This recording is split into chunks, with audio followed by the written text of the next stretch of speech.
नमस्कार मित्रों, Hindi online classes में आपका हार्दिक स्वागत है। हमने जो पिछली बार अध्ययन किया था, जिस टॉपिक के बारे में चर्चा की थी, वो पद परिचय था। और उस पद परिचय में हमने चर्चा की थी संज्ञा की, सर्वनाम की। अगला अपना उसी में जो नया टॉपिक बनेगा, उसी का जो रूप बनेगा वह है विशेषण। विशेषण का पद परिचय। पद परिचय, विशेषण का पद परिचय, यानी संज्ञा का हमने कर लिया, सर्वनाम का हमने कर लिया। अब जो विकारी शब्द दो बचे हैं, एक तो अपना बचा है विशेषण और दूसरा बचा अपना क्रिया। तो आज हमें विशेषण का पद परिचय करेंगे। विशेषण का पद परिचय करने के लिए हमें विशेषण के प्रकारों का ध्यान होना चाहिए। हिंदी भाषा में मुख्यतः विशेषण के जो प्रकार होते हैं वो चार होते हैं। कितने प्रकार के होते हैं विशेषण? चार प्रकार के। सबसे पहला गुणवाचक विशेषण, दूसरा है संख्यावाचक विशेषण, तीसरा जो अपना विशेषण का प्रकार आता है वो संकेतवाचक, और चौथा जो आता है परिमाणवाचक विशेषण।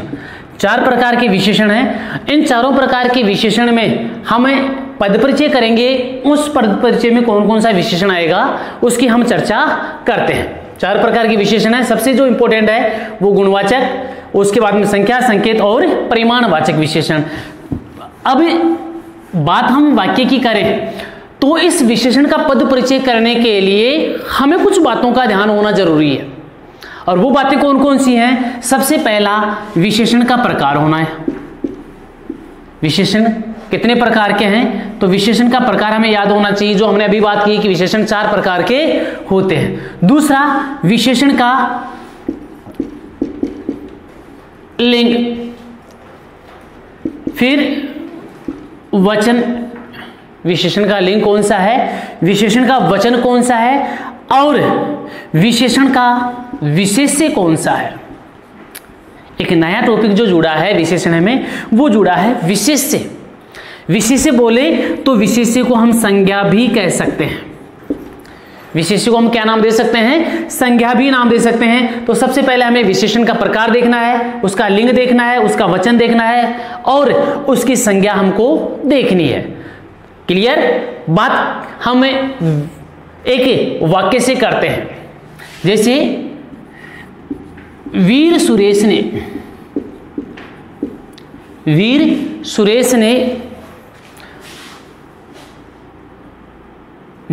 ने सभी या सब दुष्टों का विनाश किया। वीर सुरेश ने सब दुष्टों का विनाश किया। तो यहां पर बात हम वीर की करेंगे और सब की करेंगे। किसकी करेंगे? एक तो वीर शब्द की और एक सब शब्द की। तो सबसे पहले वीर शब्द की हम चर्चा करें तो वीर कौन सा विशेषण है? तो वीर सबसे पहले विशेषण में इसकी जो गणना की जाएगी वो आएगा गुणवाचक विशेषण। कौन सा वाचक विशेषण है? गुणवाचक। भाई सुरेश की विशेषता बताई जा रही है तो वीर, कायर, डरपोक, बहादुर, ये गुणवाचक विशेषण है। ठीक है, गुणवाचक विशेषण। गुणवाचक विशेषण के बाद में वीर शब्द का लिंग कौन सा है? तो वीर शब्द किसके बारे में आया? सुरेश के बारे में। तो यहां पर क्या आएगा? पुल्लिंग। ठीक है, फिर आएगा वचन। तो बात किसके लिए की जा रही है? सुरेश के लिए की जा रही है। सुरेश के लिए की जा रही है तो वीर शब्द सुरेश का बोध करवा रहा है कि सुरेश कैसा लड़का है? वीर है। तो वचन सुरेश केवल एक के लिए आया है तो वीर शब्द कौन सा आएगा? एक वचन। कौन सा वचन आएगा? एक वचन।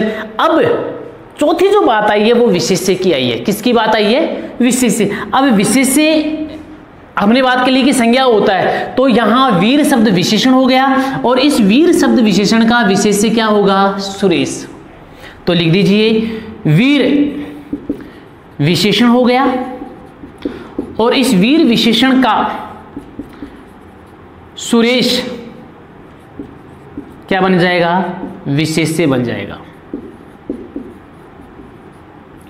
वीर विशेषण बन जाएगा, और इस वीर विशेषण का जो विशेष्य बनेगा वो कौन बनेगा? सुरेश बनेगा, मतलब सुरेश संज्ञा है। क्लियर? ठीक है, हमने वीर शब्द की हमने बात की, इसका पद परिचय किया, तो गुणवाचक विशेषण है, पुल्लिंग है, एक वचन है, और एक वचन होने के बाद जो वीर विशेषण आएगा, विशेषण आ गया, और विशेषण का विशेष्य कौन बनेगा? सुरेश बनेगा। क्लियर? यहां पर अगला शब्द आता है सब। अब सब शब्द की बात करें तो सब एक नहीं, दो नहीं, सभी व्यक्तियों को, जो दुष्ट व्यक्ति हैं उनका उन्होंने क्या किया है? विनाश किया। तो सब शब्द जो आएगा, एक बात और देख लीजिए, यहां वीर शब्द की बात आई है, तो विशेषण जो होते हैं उस विशेषण में 3 अवस्थाएं होती है। विशेषण की कितनी अवस्था होती है? 3 अवस्था। पहली जो अवस्था होती है वो मूलावस्था। पहली अवस्था कौन सी होती है? मूलावस्था। दूसरी उत्तरावस्था, और तीसरी होती है वो होती है उत्तमावस्था।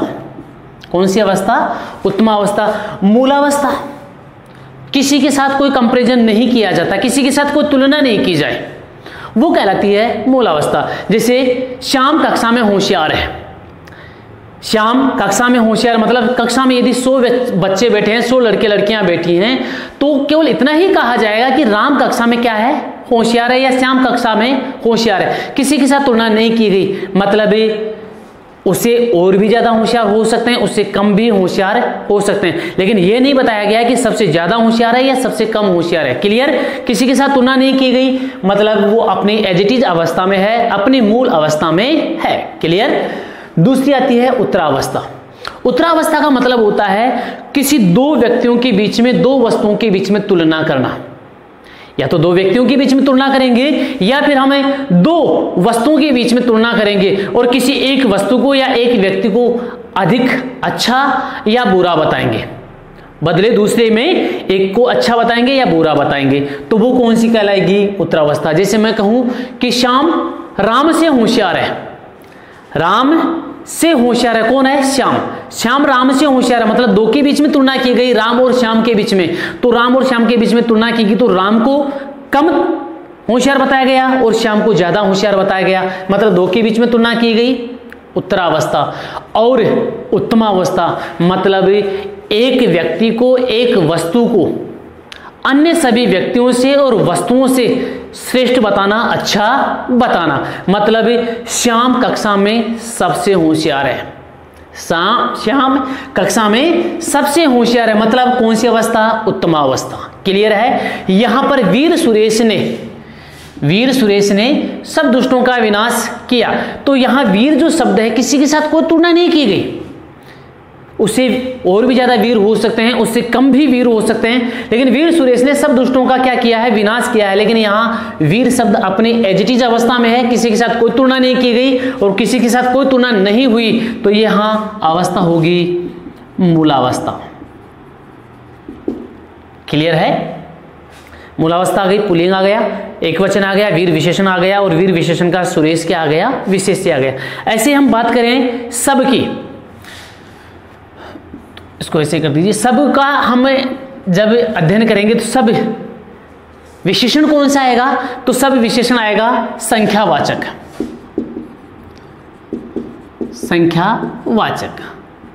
संख्यावाचक विशेषण है, और संख्यावाचक विशेषण के बाद सब दुष्टों का विनाश किया, सब राक्षसों का विनाश किया, सब राक्षसों का, दुष्टों का मतलब पुरुषों का ही विनाश किया। कोई दुष्ट राक्षस थे उनका ही क्या किया है?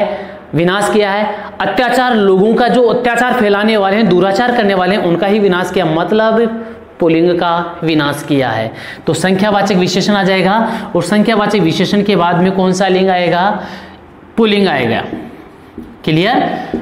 यहां पर वीर सुरेश ने सब राक्षसनियों का विनाश किया, दुष्ट नारियों का विनाश किया, तो यहां दुष्ट नारियों का विनाश किया, तो फिर वहां क्या आ जाएगा? स्त्रीलिंग आ जाएगा। क्लियर? लेकिन सब दुष्टों का विनाश किया, यहां पर दुष्टों का विनाश किया, दुष्ट यहां शब्द अपने आप में पुल्लिंग है। क्लियर? पुल्लिंग आ गया। फिर आ गया एक वचन, सबका विनाश किया है। सबका विनाश किया मतलब एक वचन तो नहीं हो सकता, तो वचन कौन सा आएगा? बहुवचन आएगा। क्लियर? बहुवचन आ गया। फिर चौथी जो बात आई है वो कौन सी आएगी? विशेष्य। तो क्लियर है, सब विशेषण हो गया और दुष्ट क्या हो गया? संज्ञा हो गई। दुष्ट क्या हो गया? संज्ञा। यहां पर राक्षस नाम भी दे सकते हैं, सब राक्षसों, सब राक्षसों का क्या किया है? विनाश किया। तो राक्षस क्या हो जाएगा? संज्ञा हो जाएगी और सब क्या हो जाएगा? विशेषण हो जाएगा। क्लियर है? यहां पर राक्षस कर दो ताकि अच्छा बेहतर समझ में आए। सब राक्षसों का क्या किया? विनाश किया। तो यहां राक्षस क्या आ जाएगा? विशेष्य आ जाएगा। राक्षस विशेष्य आ गया और सब क्या आ गया? विशेषण आ गया। क्लियर है? अच्छी तरह से समझना। राक्षस विशेष्य और सब क्या आ जाएगा? आपका विशेषण आ जाएगा। क्लियर? वीर विशेषण आ गया, सुरेश विशेष्य आ गया, सब विशेषण आ गया और राक्षस क्या आ गया? विशेष्य आ गया। क्लियर? अब ऐसा ही एक वाक्य और ले लेते हैं ताकि अच्छी तरह से समझ में आए। अगला जो वाक्य है वो है श्रेष्ठतम या श्रेष्ठ पुरुष इन बातों पर, इन बातों में या इन बातों पर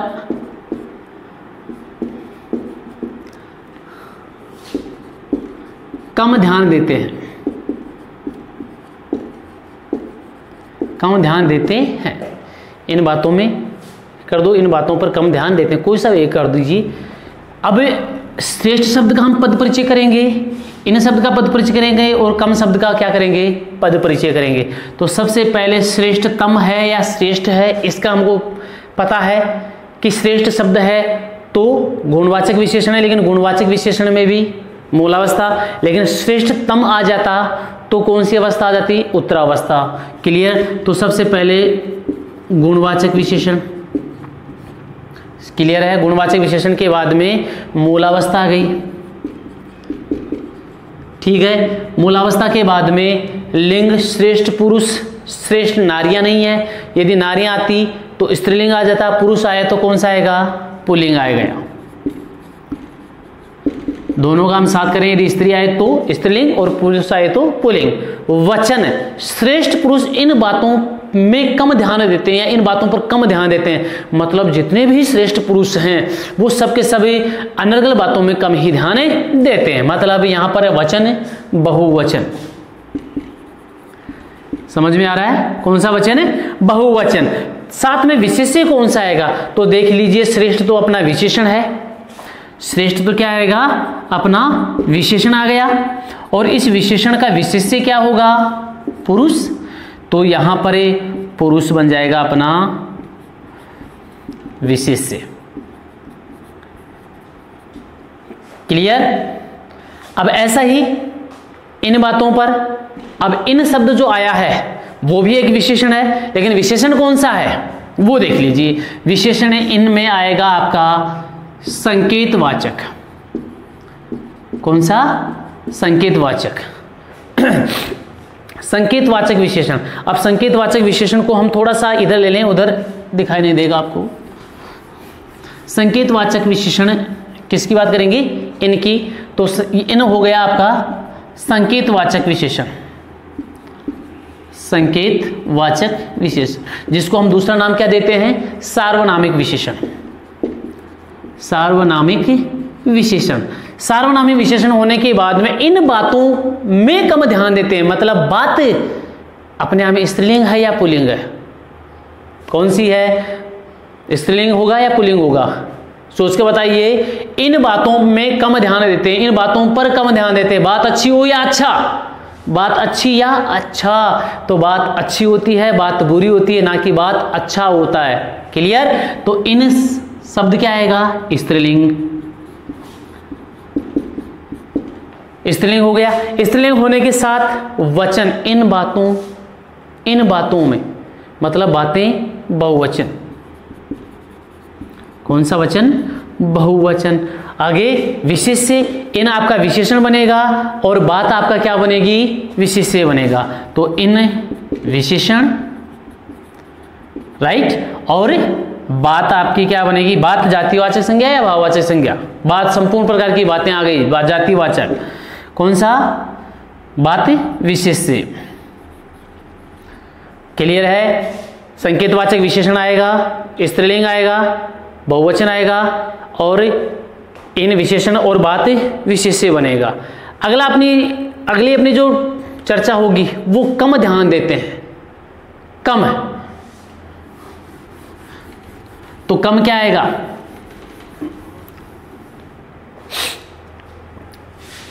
यहां पर विशेषण का प्रकार कितना ध्यान देते हैं, कम। परिमाण वाचक या परिमाण वाचक कितना ध्यान देते हैं, कम ध्यान देते हैं। परिमाण का बोध करवा रहे हैं, ग्राम कितना, इसके लिए परिमाणवाचक साथ में। दूसरा आएगा लिंग, कम पुल्लिंग, लिंग क्या आएगा, पुल्लिंग। ध्यान देते हैं, कौन सा ध्यान देते हैं, कम ध्यान देते हैं, तो कौन सा आएगा आपका परिमाणवाचक। अब कम ध्यान देते हैं, मूल अवस्था आएगी, कौन सी अवस्था आएगी, मूल अवस्था। भाई कितना कम ध्यान देते हैं, सबसे कम ध्यान देते हैं, थोड़ा सा कम ध्यान देते हैं, तो ये अवस्था कौन सी है, ये कम ध्यान देते हैं। किसी के साथ कोई कंपैरिजन नहीं हुआ, कोई कंपैरिजन नहीं हुआ, मतलब मूलावस्था और परिमाणवाचक विशेषण। क्लियर है। लिंग कौन सा आएगा, कम ध्यान देते हैं, ध्यान अच्छा है या अच्छी है, देख लीजिए, तो ध्यान अपना क्या आ जाएगा,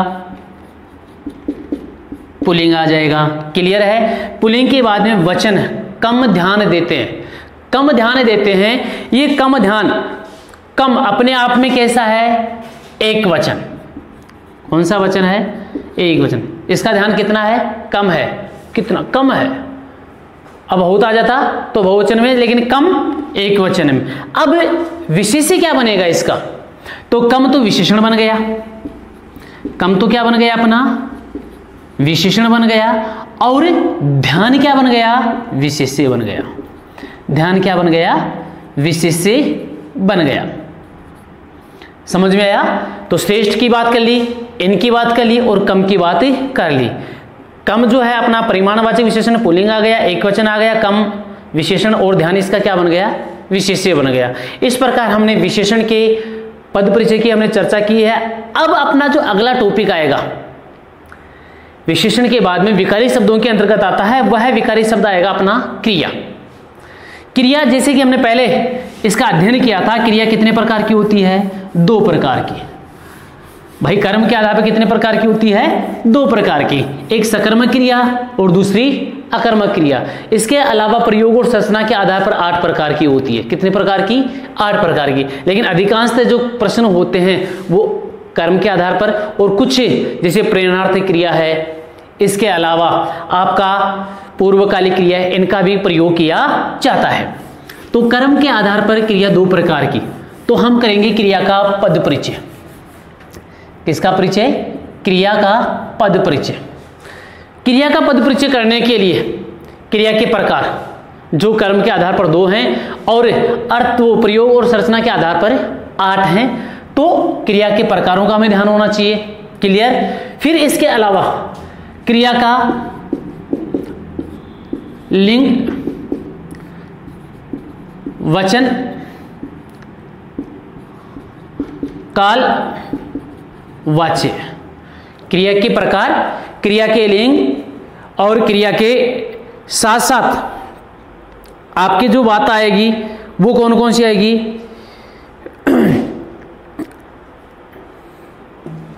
वाच्य की आएगी। अब वाच्य ये कितने प्रकार हो गए, 1 2 3 4 और 5।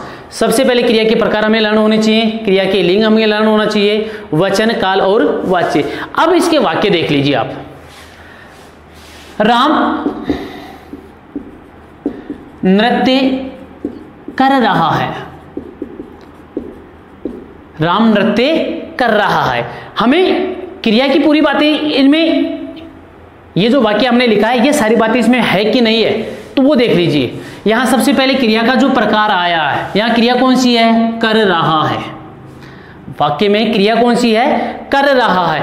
अब कर रहा है, हमको क्रिया का रूप देखना है कि प्रकार कौन सा निकल कर आया है। तो इसके लिए तो हमने बात की थी कि क्रिया सकर्मक में जाएगी या अकर्मक में जाएगी, तो यहां पर क्या, किसे और किसको, क्या किसे और किसको, कर्ता क्रिया से 3 प्रश्न करेगा, क्या किसे और किसको। राम क्या कर रहा है, नृत्य। राम किसे कर रहा है, नृत्य को रहा है। किसको कर रहा है, नृत्य को कर रहा है। तो यहां पर उत्तर की प्राप्ति हो गई, तो उत्तर की प्राप्ति होते ही क्रिया कौन सी आएगी, सकर्मक। कौन सी आएगी, सकर्मक क्रिया। अकर्मक भी आ सकती है, लेकिन यहां पर कौन सी क्रिया का प्रयोग किया गया, सकर्मक क्रिया का। राम नृत्य कर रहा है, क्रिया कर रहा है, लिंग कौन सा है, पुल्लिंग। यहां पर स्त्रीलिंग आता कब, जब सीता की बात आती, सीता नृत्य कर रही है, कर रही है, क्रिया कौन सी आ जाती, स्त्रीलिंग आ जाती। यहां राम के लिए आया, पुल्लिंग आ गया। वचन कर रहा है मतलब एक वचन, नृत्य कर रहे हैं तो क्या बन जाता, बहुवचन बन जाता। कौन सा वचन बन गया, एक वचन। ठीक है। काल नृत्य कर रहा है, काल अपने हिंदी भाषा में 3 होते हैं, हिंदी व्याकरण में कितने होते हैं, 3, भूतकाल, वर्तमान काल और भविष्यत काल। तो यहां पर कर रहा है, वर्तमान समय का बोध करवा रहा है। कौन से समय का बोध, वर्तमान समय का बोध करवा रहा है। साथ में वाच्य, हमने वाच्य टॉपिक पढ़ा था, उसमें पता किया था कि वाच्य 3 प्रकार के होते हैं। पहला कर्तवाच्य, दूसरा कर्मवाच्य और तीसरा भाववाच्य। तो देखिए इसमें कौन सा वाच्य है, राम नृत्य कर रहा है, सीता नृत्य कर रही है, बच्चे नृत्य कर रहे हैं। मतलब यहां पर कर्ता इंपॉर्टेंट है। इंपॉर्टेंट कौन है, कर्ता इंपॉर्टेंट है, और कर्ता इंपॉर्टेंट होने के बाद ही क्रिया का कर्ता के रूप में क्या आ रहा है, रूप निकल कर आ रहा है। तो यहां पर कौन सा वाच्य, कर्तृवाच्य। क्लियर, 5 बातें हो गई, सकर्मक क्रिया हो गई, पुल्लिंग हो गया, एक वचन हो गया, वर्तमान काल हो गया, और अंतिम बात कौन सा वाच्य हो गया अपना, कर्तृवाच्य। दूसरा वाच्य और देख ले, दूसरी बात और कर लेते हैं। राम या दूसरा राकेश सो रहा था, सो रहा था। अब यहां पर जो बात आएगी वो सो रहा था क्रिया की बात है, सो से सोना, रहा से रहना। तो यहां पर क्रिया का जो प्रकार आया वही 3 बातों के लिए आएगा। राकेश क्या सो रहा था, राकेश किसे सो रहा था, राकेश किसको सो रहा था। क्योंकि सो तो क्रिया है अपने आप में, अपने आप नींद आती है, कितना ही प्रयास कर लो नींद आएगी ही आएगी। तो सोना अपने आप में क्या है, एक क्रिया है। तो क्रिया और रहना, सोना और रहना दोनों क्रिया है। राकेश यहां पर करता है, कर्ता क्रिया से 3 प्रश्न करेगा, क्या किसे और किसको। उत्तर की प्राप्ति हो गई तो सकर्मक क्रिया, और उत्तर की प्राप्ति नहीं हुई तो कौन सी क्रिया, अकर्मक क्रिया। तो राकेश क्या सो रहा है, उत्तर की प्राप्ति नहीं हुई है, मतलब कौन सी क्रिया, अकर्मक क्रिया। क्लियर, अकर्मक क्रिया। लिंग सो रहा है, मतलब सो रहा था, पुल्लिंग आ गया। सो रही थी, स्त्रीलिंग आ जाएगा। ठीक है, सो रहे थे, पुल्लिंग आ जाएगा। सो रही थी, वो क्या आ जाएगा, स्त्रीलिंग आ जाएगा। तो पुल्लिंग आ गया। वचन, एक वचन, सो रहे थे, तो यहां पर क्या आ जाता है, बहुवचन आ जाता। काल सो रहा था, मतलब बीते हुए समय का बोध करवा रहा है, बीते हुए समय का बोध कर गया तो कौन सा काल बन गया, भूतकाल। क्लियर है। वाच्य, वाच्य कौन सा है, राकेश सो रहा था, यहां पर सो रही थी, सो रहे थे, मतलब कर्तृवाच्य। कौन सा वाच्य, कर्तृवाच्य। हमें एक कर्मवाच्य की बात करें तो यहां कर्मवाच्य के लिए क्या आएगा, राम के द्वारा खाना बनाया गया, खाना बनाया गया। क्या बनाया गया, राम के द्वारा खाना बनाया गया, सीता के द्वारा खाना बनाया गया, व्यक्तियों के द्वारा खाना बनाया गया, स्त्रियों के द्वारा खाना बनाया गया, संसार के द्वारा खाना बनाया गया। मतलब यहां पर कर्ता कोई भी हो जाए, यहां पर क्रिया का रूप बनाया गया। मतलब यहां इंपॉर्टेंट कर्ता नहीं है, इंपॉर्टेंट यहां पर कर्म है। तो यहां पर यदि इसकी बात की जाए वाक्य की, तो यहां पर कौन सा क्रिया का रूप आएगा, सकर्मक क्रिया है, सकर्मक क्रिया। खाना बनाया गया, अब खाना बनाया गया, स्त्रियों के द्वारा भी खाना बनाया गया है, राम के द्वारा भी बनाया गया, तो यहां पर पुल्लिंग शब्द का बोध आ जाएगा।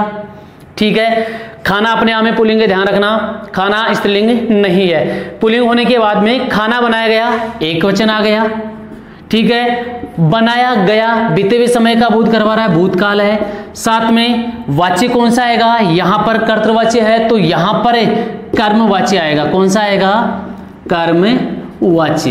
क्लियर है, ध्यान रखना। वाच्य अधिकांश जो स्टूडेंट्स हैं वो गलत करने के चांसेस करते हैं। क्यों? क्योंकि उनको कर्ता जब दिख जाता है तो उनकी क्रिया कर्ता पर ही वो निर्भर होकर के उसका अर्थ निकालने की कोशिश करते हैं। लेकिन कभी कभी अर्थ कर्ता के हिसाब से निकलता है तो कभी कभी अर्थ कर्म के हिसाब से निकलता है।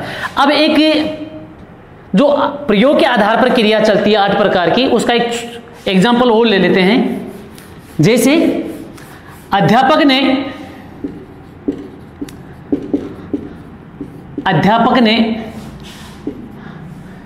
छात्रों से पाठ पढ़वाया,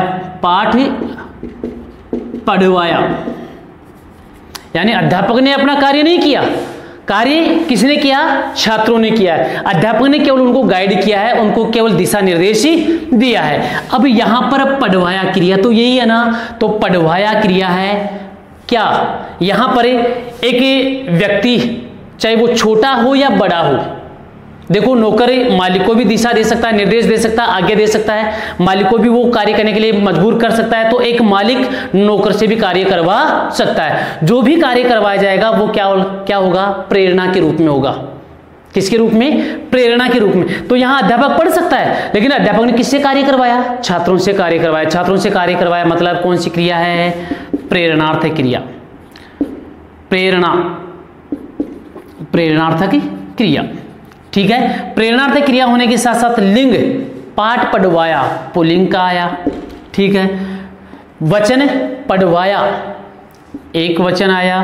काल कौन सा आया, पढ़वाया बीते हुए समय का। या ऐसे कर लें, अध्यापक छात्रों से पाठ पढ़वाएंगे, तो पढ़वाएंगे तो कौन सा काल आ जाएगा, भविष्यति काल। लेकिन पढ़वाया बीते हुए समय का बोध करवाया तो भूतकाल आ जाएगा। वाच्य क्या आएगा, यहां पर अध्यापक आ गया।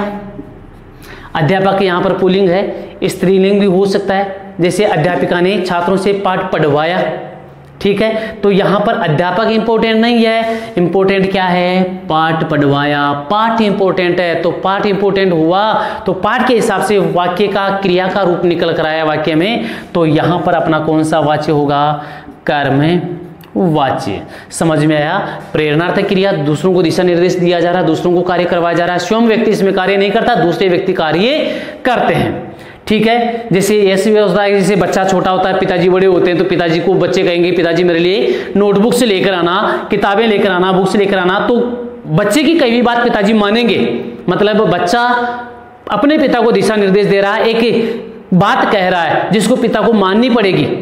आज नहीं मानेगा, कल मानेंगे, तो माननी जरूर है, लेकिन ये बात जो मानी गई है वो क्या कहलाएगी, एक प्रेरणा कहलाएगी। तो यहां कौन सी क्रिया होगी, प्रेरणार्थक क्रिया।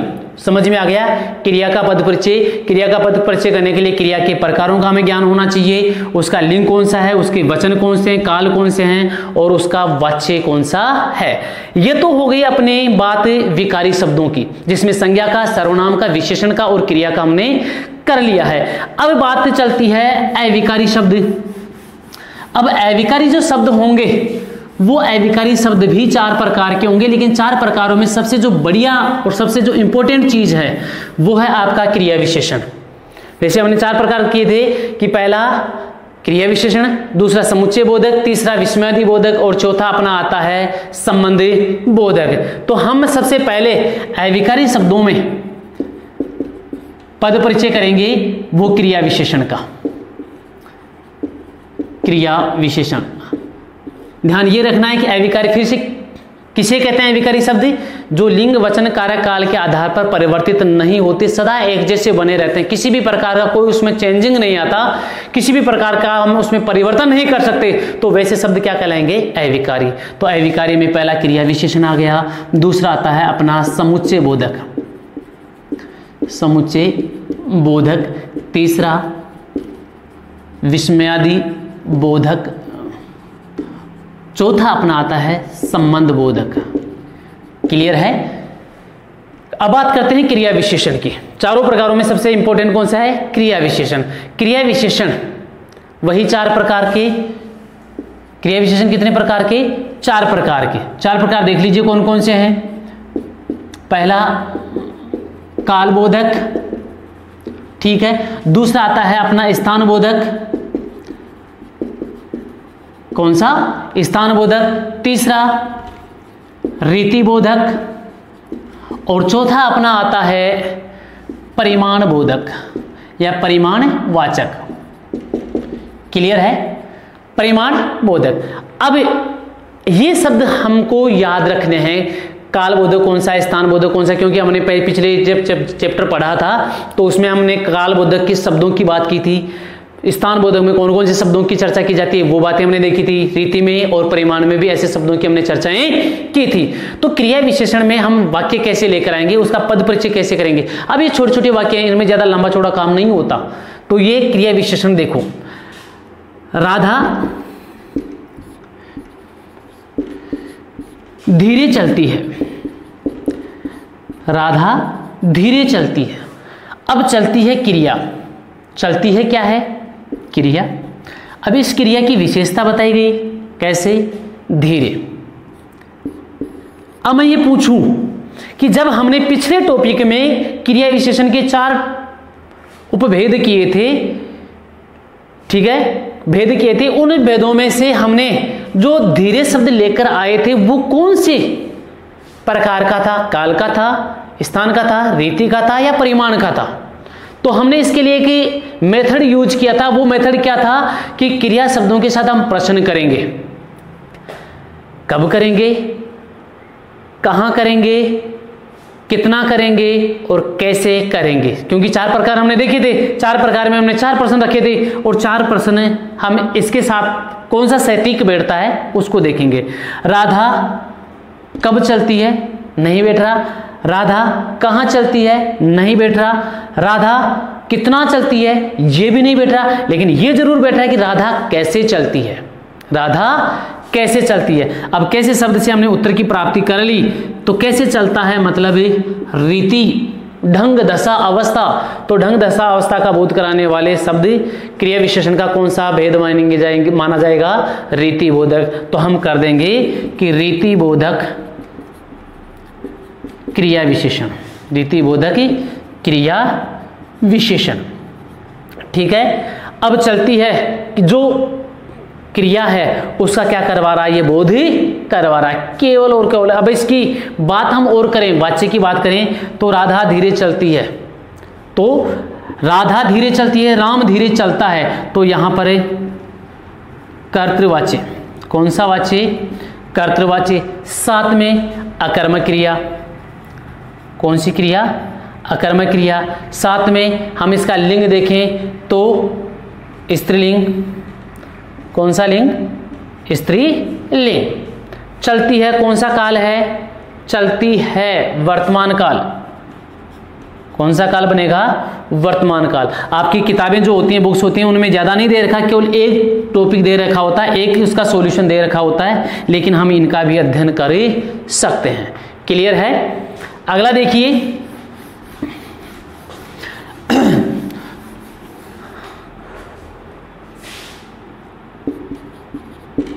लड़के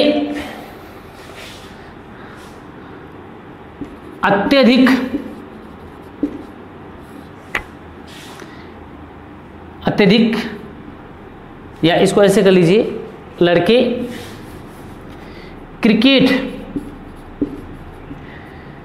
अत्यधिक खेलते हैं या ज्यादा खेलते हैं। अत्यधिक भी कर सकते हैं, ज्यादा भी कर सकते हैं। खेलते हैं, अत्यधिक ज्यादा, ध्यान दीजिए। अब अत्यधिक ज्यादा है तो हमको इसका ही तो करना है, क्रिया विशेषण है। तो इसके लिए हम कौन सा निकाल कर लाएंगे? कालबोधक का तो हो ही नहीं सकता, स्थान बोधक का भी नहीं हो सकता, कैसे खेलते हैं ये भी नहीं हो सकता। लेकिन इतना हो सकता है, कितना खेलते हैं? ज्यादा खेलते हैं, बहुत ज्यादा खेलते हैं, बहुत अत्यधिक खेलते हैं। तो अत्यधिक परिमाण वाचक क्रिया विशेषण, परिमाणवाचक क्रिया विशेषण। साथ में परिमाणवाचक क्रिया विशेषण है, क्या खेलते हैं, क्रिकेट खेलते हैं, सकर्मक क्रिया के रूप में भी आता है। किसके रूप में आता है, सकर्मक क्रिया के रूप में भी आता है। ध्यान ज़्यादा नहीं लगाना, लेकिन इतना जरूर लगाना है कि ये परिमाण बोधक है या कौन सा है। वाच्य हम देखेंगे, सकर्मक क्रिया है तो कौन सा आ जाएगा आपका, कर्मवाच्य आएगा कि नहीं आएगा। लड़के क्रिकेट अत्यधिक खेलते हैं, लड़कियां क्रिकेट अत्यधिक खेलती हैं, मतलब कर्मवाच्य नहीं आएगा, कर्तृवाच्य आएगा। साथ में इसका खेलते हैं पुल्लिंग आएगा, बहुवचन आएगा। बहुत सारे ऐसे अर्थ निकल करके इसके आ जाएंगे। तो हमको सबसे ज्यादा इंपॉर्टेंट ध्यान ये रखना है कि यहां पर विशेषण, क्रिया विशेषण कौन सा है, क्रिया विशेषण कौन सा है, समझ में आ गया, परिमाणवाचक क्रिया विशेषण। अब दूसरा आता है समुच्चय बोधक। समुच्चय बोधक, समुच्चय का मतलब होता है या तो जोड़ना या अलग होना, जिसमें संयोजक होता है और दूसरा होता है विभाजक। समुच्चय बोधक में क्या क्या आएगा, दो चीजें आएगी, एक तो जोड़ना और दूसरा अलग करना। जैसे राम और श्याम, राम और श्याम घर गए, राम और श्याम कहाँ गए, घर गए। तो हमको और शब्द का क्या करना है, पद परिचय करना है। तो और शब्द जो आता है वो इन दोनों को जोड़ने का काम करता है, राम को और श्याम को, राम को और श्याम को जोड़ने का कार्य करता है, राम को और श्याम को जोड़ने का कार्य करता है। तो ये आ जाएगा आपका समुच्चय बोधक, समुच्चय बोधक अव्यय। ठीक है, समुच्चय बोधक अव्यय। और घर गए को और शब्द से जोड़ने का ये क्या करते हैं, कार्य करते हैं। ज्यादा बड़ा टॉपिक नहीं है। ऐसा ही एक आता है विस्मयादि बोधक। अब इसको और देख लीजिए, इसको और शब्द के साथ तुमने जोड़ दिया। अब इन दोनों को हम अलग भी कर सकते हैं। जैसे राम गया परंतु श्याम वापस आ गया, आ गया। अब यहां पर परंतु शब्द है ना, तो ये भी जो क्या कर रहा है, समुच्चय बोधक है, जो एक बार मैंने बताया जोड़ने का काम करता है, तो एक होता है उनको अलग करने का। जिसको जोड़ने का काम करता है वो संयोजक आएगा, और जो अलग करने का काम करता है वो विभाजक बोधक अव्यय आएगा। किसमें, समुच्चय बोधक में।